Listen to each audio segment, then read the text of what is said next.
Қымбатты көрермендер, біздің Тасбөгет кентінің орталығына парктың ішінде салынып жатқан мешіттің үлкен құрылысы аяқталуға жақындап келеді.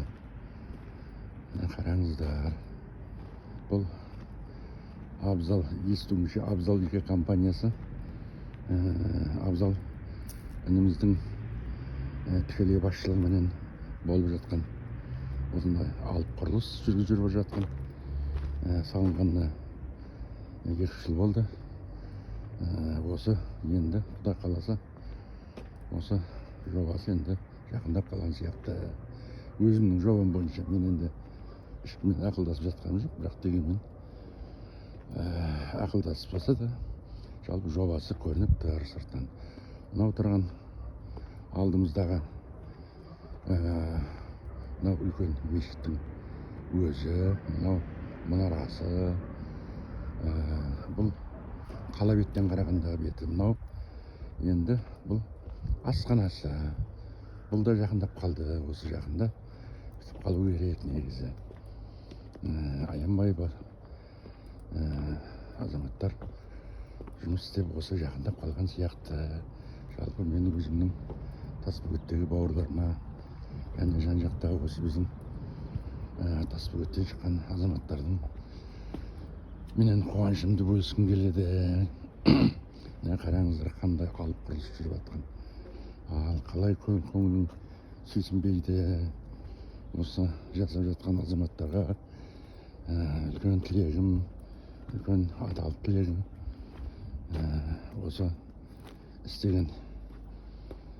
жатқан істерінің берекесін берсін, халықтың игілігіне жұмсалсын. Бұл мешіт деген бұл қасиетті құрылыс. Көріңіздер, бұл қасиетті құрылысты қаржы да көп кетеді. Ол жеке адамдардың салуына мүмкіндік жоқ. Енді осындай Абзал ініміз сияқты атпал азаматтардың үлкен мынау шаруашылықтардың арқасында, қаншама азаматтардың ықыласының арқасында жасалып жатқан тірлік. Мынау көрдіңіздер, мына қандай енді жақында беріледі ау деген үміттемін. Мынау жаңағы жуынатын, шайынатын жер болу керек. Мынау әлі біте қоймай біткен жоқ. Бірақ дегенменен қуанышымды сіздермен бөлісуді жөн көрдім. Мынау жаңа асхананың сыртқы бейнесі енді бітуге жақын. Бауырлар, мына көрдіңіздер ме? Алла осы тірлікті жасап жатқан азаматтарға үлкен еңбекте үлкен табыстарға жетуіне тілектеспін. Бақытты болсын, өз семьяларының қызығын көрсін. Мынау халық үшін істеліп жатқан тірлік бұның бәрі. Осы біздің Тасбөгеттің азаматтары келіп осында өздерінің Алла алдындағы міндеттерін орындайтын үлкен қасиетті орын.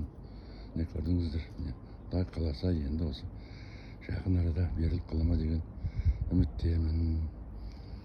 Енді мен түсіруімді аяқтаймын. Қымбатты жерлестерім, осы жақын арада менің үйім мына жерде жақын, сосын түсіріп жатырмын. Айтпай бермеңіздер, сау болыңыздар.